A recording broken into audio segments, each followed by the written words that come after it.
Hi friends good morning जय जगन्नाथ मु ऋतुकृतु मामा आपण मानक स्वागत करुच्ची आज आउ गोटे नुआ ब्लॉग को केमिति अच्छे सांग मैंने आशा करुच्ची समस्ते भलरे थे मु भी बहुत भलरे अच्छी एवं सका मुझे बाकी काम मोर सारी देती ऋतुकृतु को लेकिन अंगनवाड़ी छाड़ी देकी आसली आसिके गाधे पाधे ठाकुर पूजा सारिके आसली बस काली परिवा आसला परिवा गुड़ा सब फ्रिज रे रखी तापर बासन माजिबी सकाळे मॉर्निंग रे खाई जाइथिले बासन पड़ी माजी नहीं बासन माजिबी तापर जीबी रोसे करी आज गोटे बढ़िया डिलीशियस रेसिपी आपण मानकु देखैबी काली छतु वाला आसला छतु रखी घरे 3-4 पैकेट छतु रखी देछि तो आज टिके बढ़िया कौन बनेबा देखिबा छतु मसला नले छतु बिरयानी बनेबा ओके चलो फटाफट परिवार रखीदबा सबु संडे आम परिवा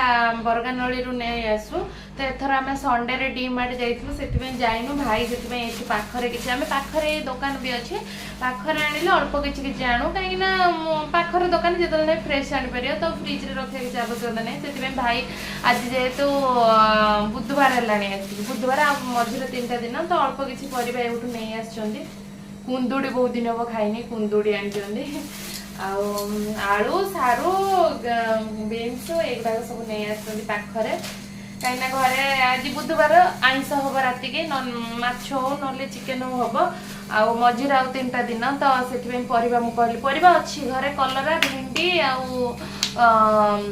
कौन कलरा भेंडी बैगण ग्रीन मटर अच्छी मुझे आउ अल्प किसी आण झील कंचा कदली से पाखर नहीं आसली कहली पाखर आलू मेन तो आम ओडिया लोकंर आलू ही बेसी खाती तो आलू आम सप्ताह को 4-5 केजी सरी जाऊँगी आलू आईर पूरे नहीं स्टाण्ड रे ओजाड़ी देवी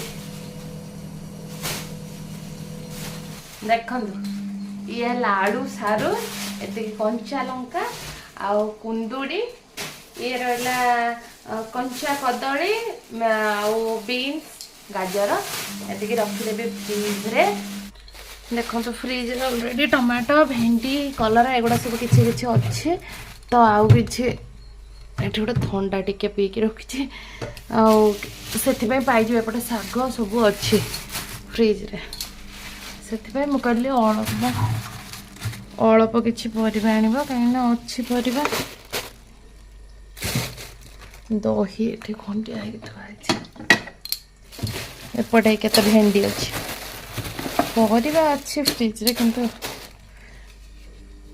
गोटे कोल्ड ड्रिंक्स रखीदबा खरा दिन आसला कोल्ड ड्रिंक्स टा रखीदे फ्रिज रे टिके खंडा पीके टिके ठंडा काली रखी मो गाधे आसिक ठंडा ठंडा पी सारे सेपटे केते बासन बढ़ी बासन माजी बासन माजिके आज बनैबा बिरयानी मशरूम बिरयानी पूरा घर स्टाइल रे मशरूम बिरयानी बनैबा एपटे देखते बासन सका खाई गले बासन फासन पड़ी मोर सका उठ यही काम जिते काम कर घर काम कर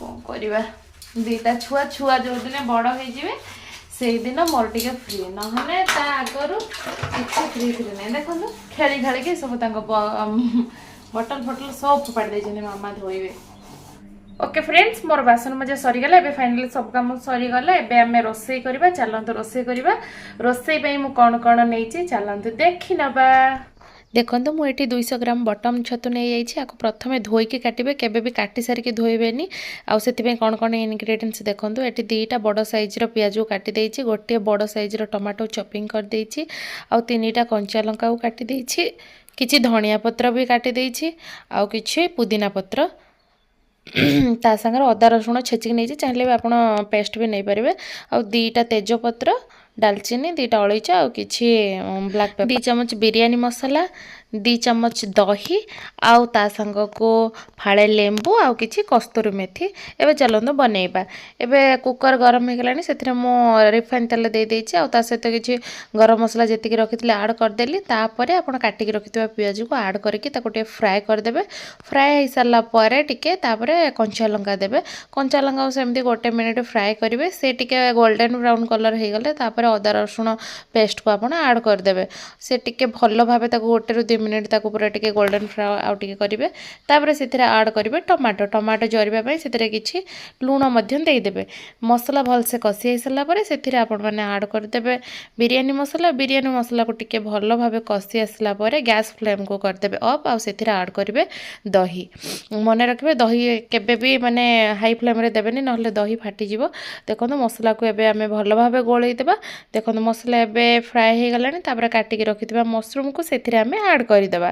ଦେଖନ୍ତୁ ଏବେ ମସରୁମ୍କୁ ଭଲ ଭାବେ ଗୋଳେଇକି ସେଥିରେ ଟିକେ କ'ଣ କରିବା ନା ଲୁଣ ପକାଇଦେବା। ଲୁଣ ପକାଇ ସାରିକି ମସଲାକୁ ଭଲ ଭାବେ ଗୋଳେଇ ସାରିଲା ପରେ ସେଥିରେ ଆମେ ଆଡ଼୍ କରିବା କାଟିକି ରଖିଥିବା ଧନିଆ ପତ୍ର ଆଉ କିଛି ପୁଦିନା ପତ୍ର।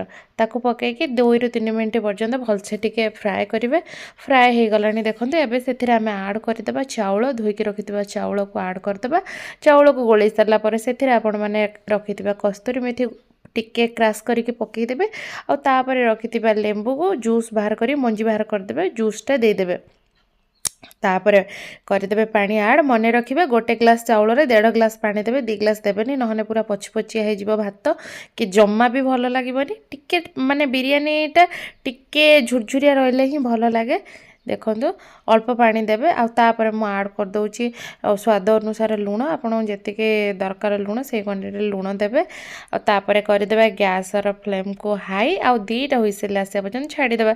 ଏବେ ଦେଖନ୍ତୁ ଆମର ବିରିୟାନୀ ହେଇଗଲା ରେଡ଼ି। କେତେ ସୁନ୍ଦର ଦେଖାଯାଉଛି, ପୁରା ଖିଲାଖିଲି। ଏବେ ଚାଲନ୍ତୁ ପ୍ଲେଟ୍କୁ ସର୍ଭ କରିଦେବା। ଦେଖନ୍ତୁ ପ୍ଲେଟ୍କୁ ଏବେ ମୁଁ କାଢ଼ିଦେଲି ମୋର ବିରିୟାନୀ।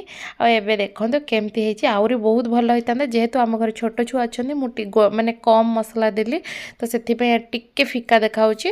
ତ ଆପଣ ବେଶୀ ରାଗ ଖାଉଥିଲେ ଟିକେ ବେଶୀ ମସଲା ଦେବେ, ବହୁତ ବଢ଼ିଆ ଲାଗିବ। ଆଉ ଏମିତିରେ ବି ବହୁତ ଭଲ ହେଇଛି, ଟିକେ ମୁଁ ମସଲା କ୍ୱାଣ୍ଟିଟି କମ୍ ଦେଲି। ଆଉ ତା ସାଙ୍ଗରେ ଦହି ଆଉ ରାଇତା ଲଗେଇ ଖାଇଲେ ପୁରା ୟାମି ଦେଖନ୍ତୁ ବଢ଼ିଆ ହେଇଛି ଆଉ ଖାଇବାକୁ ତ ବଢ଼ିଆ ଲାଗିବ। ସରିଗଲା ରୋଷେଇ। ଏବେ ଯାଉଛି ରିତୁକୁ ଆଣିବା ପାଇଁ, ଟାଇମ୍ ହେଇଗଲାଣି। ଯାଏ ଫଟାଫଟ ନେଇ ଆସେ, ଖରା ହେଉଛି ବାପରେ। ଛତାଟା ଆଣିଲିନି, ଛତା ଆଣିବାକୁ ଭୁଲିଗଲି। ଓକେ ଯାଏ ସେମାନଙ୍କୁ ଫଟାଫଟ ନେଇକି ପଳେଇ ଆସେ। ଖାଉଛନ୍ତି କି କ'ଣ କରୁଛନ୍ତି କେଜାଣି।